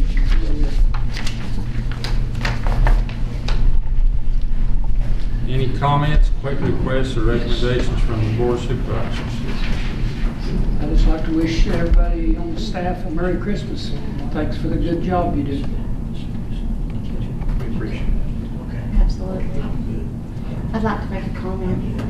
This is toward the board, you know, I'm on the waste committee and we met recently and I had made a suggestion that the waste site workers as well as the transfer workers and, you know, the drivers, it's been a while since they've had Christmas Eve off. They've always had Christmas Day off.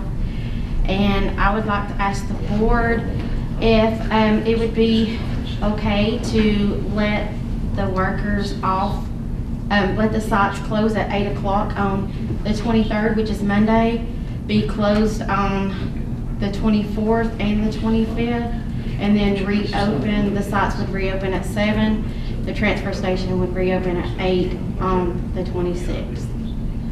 It's been a while since they've had Christmas Eve off. We've got a plan in action if you all say yes to this. The sites don't necessarily open because they're full and waiting on the trucks to get there to unload the dumpsters and everything. But on Friday the 26th, they could take their trash if people were not wanting to take it to the sites and wait and everything like that for them to open the gates. They could take their trash to the transfer station and they open at 8 o'clock that morning on the 26th. So I just wanted to see what your thoughts on that, for the sites to be closed on the 24th and the 25th. See all the trucks back in service, Bill? The 2015, they have them, he's working on it, but yeah. Our trucks are running, and we have gremlins grab stuff every now and then, but they do a good job about getting them back on the road. We do our roll-off truck, our Ford roll-off truck had to go to Claypool Hill for a service that our mechanic couldn't do. But that's the first time that truck's been in the shop a few years. These folks work hard. They really do. And I know on the 26th that they'll get out and they'll get the trash and get it to where it needs to go. I know that they will do that. So. I don't see a problem with that. And you said Midway would be open? The transfer station would be open at 8 o'clock on the 26th. And if they're not wanting to wait for the gates to open at their sites, then they could take their trash there. Or just wait until the sites get, unloaded, all the dumpsters get unloaded and just wait till then. But I think these folks deserve it. I really do. They work hard. And I just think, they've got family also. And I think that they deserve the 24th off. Everybody else gets the 24th and 25th off, here in the office, so they deserve it. They really do. But all the trash can sites will be closed in if we vote for it. And because we wouldn't have no trucks around at the time. And all the time, then, if anybody's got anything to take, they have to go to. Transfers. If Transfer they're not wanting to station. wait for those gates to open on Friday, or Thursday, I'm sorry. They'll or be Thursday. open, but if they get full, because that is our heaviest trash days, is after Christmas. Yeah, If they Christmas. get full and the gates closed, they can still go to the As I transfer seen station. it, Pete McNews years ago at Fort Blackmore, I mean, that was a madhouse there. Just want to clarify that Ms. Glover is proposing that the sites be closed and the transfer closed on the 24th. The transfer station won't be open on the 24th either. Be closed 24th, 25th. Right. And then reopen on the 26th. The thing about the transfer station on the 26th, a lot of the times they fill up quick the day after Christmas. It's inevitable. It comes in quick. And it's a type of trash, it's fluffy. You know, it takes a lot of room. But the transfer station is available on the 26th, that you can go dump your trash on the floor and leave, which is, you know, it's a center location in the county. If you have to get rid of it, if you got to get rid of it that morning, the transfer station's going to be available. Well, I would give them, after Christmas, I'd give them Thursday, Friday, and Saturday. Right. I'd be a little more concerned if that 24th was on a Monday, because a lot of people, when that's the case, they'll have their parties that weekend, and they accumulate a lot of trash and want to get rid of. So Monday will probably be a heavy day as well, because some people will do their Christmas that weekend before with extended families or whatever. But that'd give us a day to clear it, and then the only thing we can't do is have the sites open and the trucks not running. It'd be a mess. That's the busiest day of the year. It is. You can pay attention to that, and I have for years and years and years. We're busier than Santa Claus the day after. I'll have to say that you probably could have twice that many trash cans and you still would be overrun. All right, you want to make a motion for that? I make that motion that we close the sites and the transfer station on Christmas Eve. I'll second Motion and second, all in favor say aye. Aye. Opposed? Okay. Thank you. And Merry Christmas to everyone. Any other comments or questions? Anything? I just want to say that Stephanie and I went up to the VACO conference, and that was a really good conference that I'm hoping more of us get to attend next year. But he spoke on a lot of things that are relevant to the county, you know, not only communication, broadband, wireless, things like that. But the thing that I saw that was most impressive to me was a presentation by DHCD for building houses. Smith County is just up the road from us, has went from building 4 houses a year, I think it was, to 40. A huge jump in housing starts, and it's an issue all around Virginia that, you know, we don't have enough housing. And it's an issue, especially in our county, because I've said this time and again, because young people don't have a place to start, right? If you want a place to start, you got to go to Kingsport, unless your family has land and you pull a trailer out there, and then sometimes it's hard to get that perked. Yeah, same here. But I think this coming year, in addition to some of the things that we are working on, I think we should really look into housing and see what we can do to encourage it in this county. And I can send you all, or I think the presentations were sent out, weren't they, Rita? They should be online. Yeah, they should be online. I encourage you all to go watch the presentation from them and see how they did it, because I think it's a pretty good program, and I think it could be of use, or something like it could be of use in our county. So that's all I've got. I'll just, oh, sorry. I just want to say Merry Christmas to all the staff, and I really appreciate all that you do. This job is sometimes not pleasant, and it's very difficult meetings times sometimes. So I appreciate each and every one of you, and it's an honor and a privilege to sit with you on the board. I do think that we are trying to do the best for the county. And it's sad to me that some people think that we do this spitefully and that we do this from a place of hate, and I don't. My goal and my heart is in this county. I want my niece and my nephew to be able to grow up here. I want them to be able to raise their families if they so choose. I mean, I love Scott County, and this job is not easy, and I'll just leave it at that. And I appreciate everyone on this board.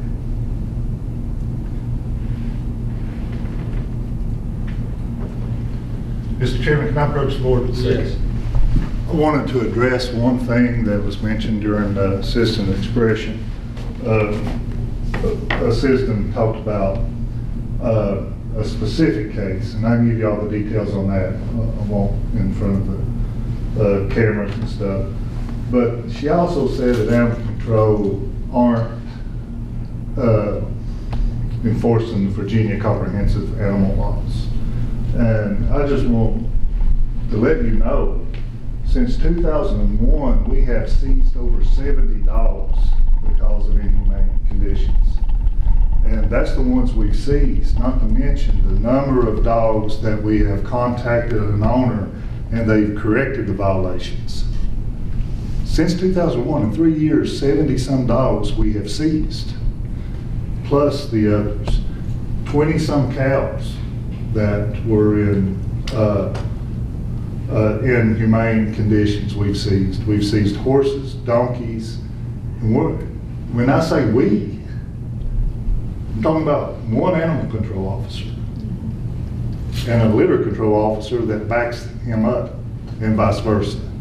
So it bothers me when they say we're not doing our job and enforcing these laws. And if you want the specifics on the case you referenced, I've got to write it and let you know what animal control has done in that situation as well. Okay. Thank you. Thank you. I just want to say Merry Christmas to all of you. I hope you have a great holiday.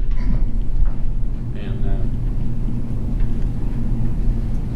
if there's nothing else, we'll adjourn to January the 2nd, 2025 at 9 a.m. That's it.